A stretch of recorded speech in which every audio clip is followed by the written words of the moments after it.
नमस्कार दोस्तों, आप सभी का हमारे YouTube चैनल मन का वॉइस में स्वागत है। मैं रोज एक शिक्षाप्रद कहानी लेकर आता हूं। चलिए कहानी शुरू करते हैं। कहानी का शीर्षक है एक संतोषी ब्राह्मण और एक हत्यारीन राजकुमारी। एक नगर में विश्वजीत नाम का राजा राज करता था। राजा दयालु और धार्मिक था। उसके राज्य में हमेशा धार्मिक आयोजन होते रहते थे। राजा के दरबार हमेशा विद्वान लोगों के लिए खुला रहता था। याचक राजदरबार से कभी निराश होकर नहीं लौटते थे। कहते हैं जैसा राजा वैसी प्रजा। तो राजा की प्रजा भी खुशहाल थी, क्योंकि राजा उन पर कोई अतिरिक्त कर नहीं लादता था, बल्कि गरीब प्रजा का कर माफ भी कर देता था। बहुत कमजोर और गरीब लोगों को आर्थिक सहायता भी दे दिया करता था।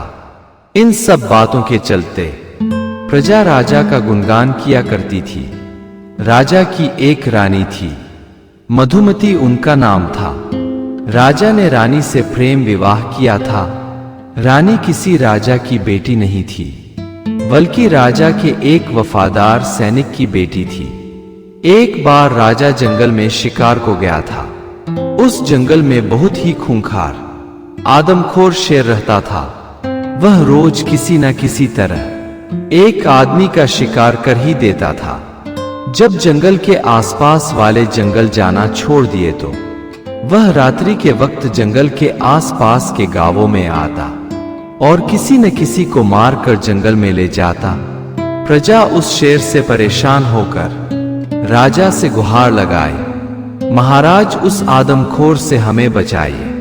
राजा ने उसे खुद मारने का निर्णय लिया। वह अपने कई सैनिकों के साथ जंगल में डेरा डाल दिया और शेर की गतिविधि पर ध्यान देने लगा। मगर शेर खूंखार के साथ बहुत चतुर था। वह अर्धरात्रि में सोए राजा पर आक्रमण कर दिया। राजा को बचाने के लिए उनका एक सैनिक निहत्थे ही शेर से भीड़ गया। उसने शेर को तो किसी तरह मार दिया, परंतु वह बहुत घायल हो गया था। वो भी बच नहीं सका। मरते मरते राजा से अपनी इकलौती बेटी की सुरक्षा का वचन ले लिया था। राजा उसकी बेटी को अपने महल में अपनी सेविका के तौर पर ले आया, मगर उसके अच्छे व्यवहार से उसका मुरीद हो गया। राजा मधुमती को अपना दिल दे बैठा और जल्द ही उन्हें अपनी रानी बना लिया। रानी राजा की तरह ही धार्मिक थी। उसके विवाह को कई साल गुजर गए, मगर राजमहल में किलकारियां नहीं गूंजी। राजा रानी को कोई औलाद नहीं हुई। एक दिन एक महात्मा राजदरबार में पधारे। राजा रानी ने उन महात्मा का बहुत आदर के साथ स्वागत किया। रानी ने अपने हाथों खाना बनाकर महात्मा को भोजन पवाया।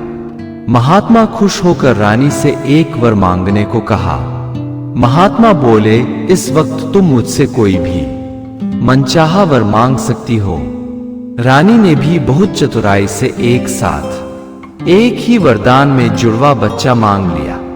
महात्मा वरदान देकर चले गए। रानी ने 9 महीने बाद 2 राजकुमारों को जन्म दिया। राजकुमार बहुत ही सुशील और सुंदर थे। राजा ने अपने दोनों पुत्रों का नाम अजय और विजय रख दिया। राजा रानी राजकुमारों के प्यार में खो गए।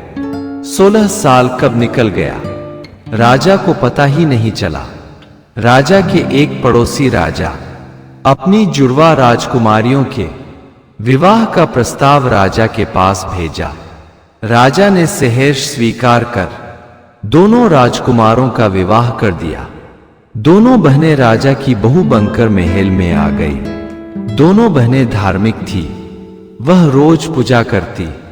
राजा अपनी दोनों बहुओं की सुविधा के लिए उनके बंगले के सामने एक सुंदर मंदिर बनवा दिया और उसमें एक विद्वान ब्राह्मण को पुजारी रख दिया। पुजारी कोई साधारण पुजारी नहीं थे, वह प्रकांड विद्वान थे, साथ ही परम संतोषी भी थे। ब्राह्मण को रहते 1 माह गुजर गया। तभी राजदरबार में एक बहुत विचित्र घटना घट गई। राजकुमार अजय अपनी पत्नी के साथ अपने शयन कक्ष में सोया था। उसकी पत्नी भी गहरी नींद में सो गई थी कि सहसा उसकी पत्नी की नींद खुल गई। उसने अपने शयन कक्ष में एक विचित्र तलवार देखी। वह बिस्तर से उठकर उस तलवार को अपने हाथ में उठा लिया, मगर यह क्या, वह तलवार सर्प में बदल गई। उसने अपने हाथ से सर्प को दूर फेंका। वह सर्प पुनः तलवार बन गया और राजकुमार अजय की गर्दन में जा लगा। राजकुमार की गर्दन कटकर अलग हो गई। राजकुमारी ने अनजाने में ही सही अपने पति की हत्या कर दी। इस घटना से वह बहुत डर गई। उसने सोचा कि अगर सत्य बोलती है तो राजा अपने बेटे के साथ मुझे भी जिंदा जलने पर मजबूर कर देगा, और झूठ बोलती हूं तो छोटे राजकुमार से मेरा पुनर्विवाह करा देगा। मेरी जिंदगी इस तरह बच जाएगी। वह उस तलवार को उठाकर मंदिर के पास फेंक आई और राजकुमारी रात में चुपचाप अपने कमरे में पड़ी रही, मगर भोर होने पर जोर जोर से चिल्लाने और रोने लगी। वह बोले जा रही थी कि किसी ने मेरे पति की हत्या कर दी है और मंदिर के तरफ गया है। राजा के सैनिक दौड़े हुए आए। उसने राजकुमार को मरा हुआ देखा। तुरंत खबर राजा को हुई। राजा भी उस स्थान पर आया और अपने पुत्र की मृत्यु पर विलाप करने लगा। रानी भी विलाप करने लगी। सारे राजभवन में शोक की लहर दौड़ गई। सैनिक राजकुमारी के बताए अनुसार हत्यारे की तलाश करने लगे। सैनिकों ने देखा कि इतना सब हो जाने के बाद मंदिर का पुजारी खबर लेने नहीं आया है, तो शक की सुई पुजारी पर घूम गई। अवश्य ही पुजारी ने ही राजकुमार की हत्या कर दिया है।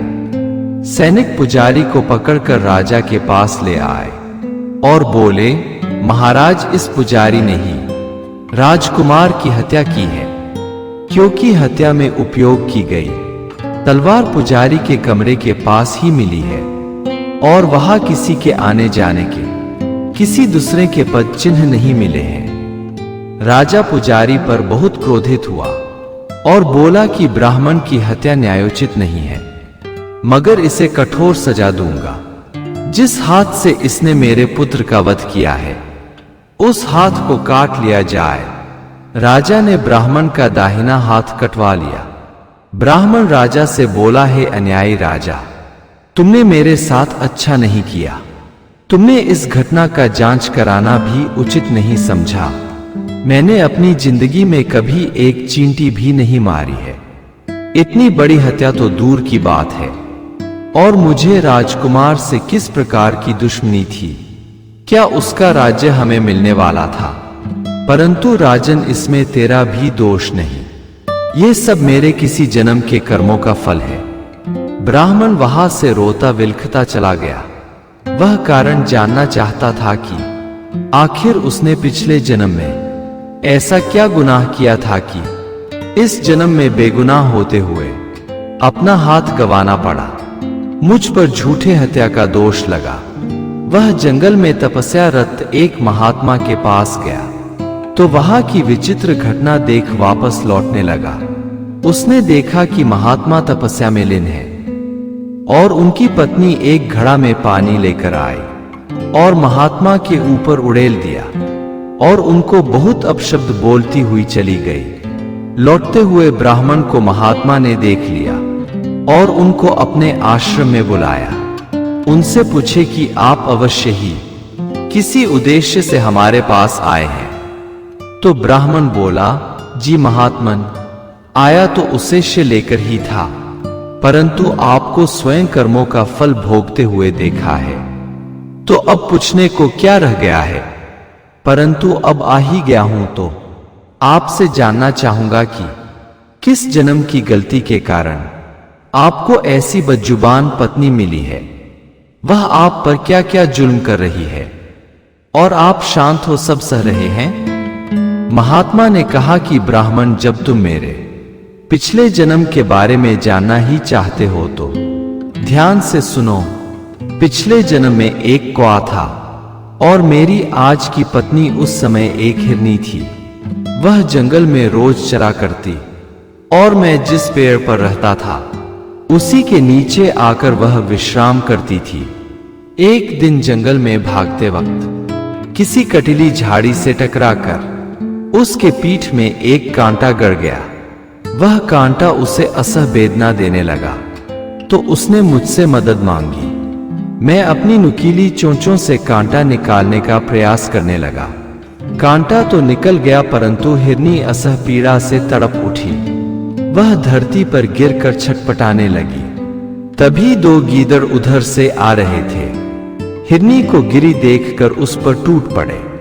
मैं हिरनी को बचाने के लिए अपनी चोंच से गीदड़ पर हमला कर दिया, परंतु एक गीदड़ ने मुझे दबोच लिया और मार डाला, और दोनों हिरनी को भी मार कर खा गए। मेरे चोंच ने जितना उसे दर्द पहुंचाया था, उतना दर्द मुझे मेरी पत्नी दे रही है। अब उसके दर्द देने की आखिरी महीना चल रहा है। अब उसके बाद फिर अपने किए पर बहुत पछताएगी और मेरे साथ तपस्या में लग जाएगी।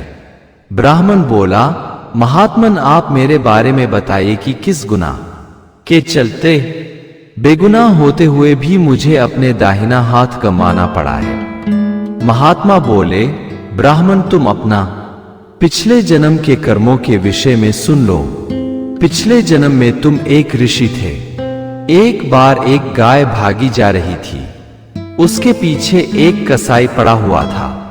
गाय कसाई के आंखों से ओझल हो गई। आप जहां खड़े थे वहां से दोराहा शुरू होता था। कसाई समझ नहीं पाया था कि गाय किधर गई है, तो वह आपसे पूछा। आपने मुंह से कुछ नहीं बोला, मगर उस तरफ दाहिना हाथ उठा दिया जिस तरफ गाय गई थी। कसाई गाय का पीछा किया और उसे मार डाला। कसाई उसका अभी चमड़ा उतार ही रहा था कि एक शेर ने कसाई पर हमला कर मार डाला। इस जन्म में वह गाय राजकुमारी बनकर आए और कसाई राजकुमार के रूप में जन्म लिया।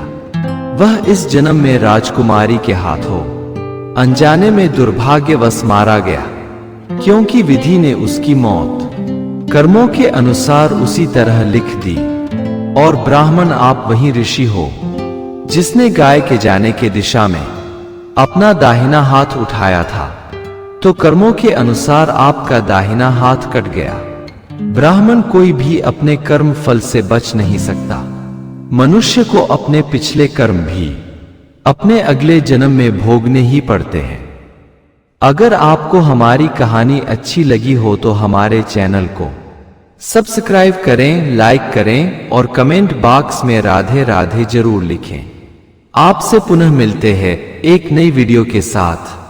तब तक के लिए आपको और आपके पूरे परिवार को राधे राधे।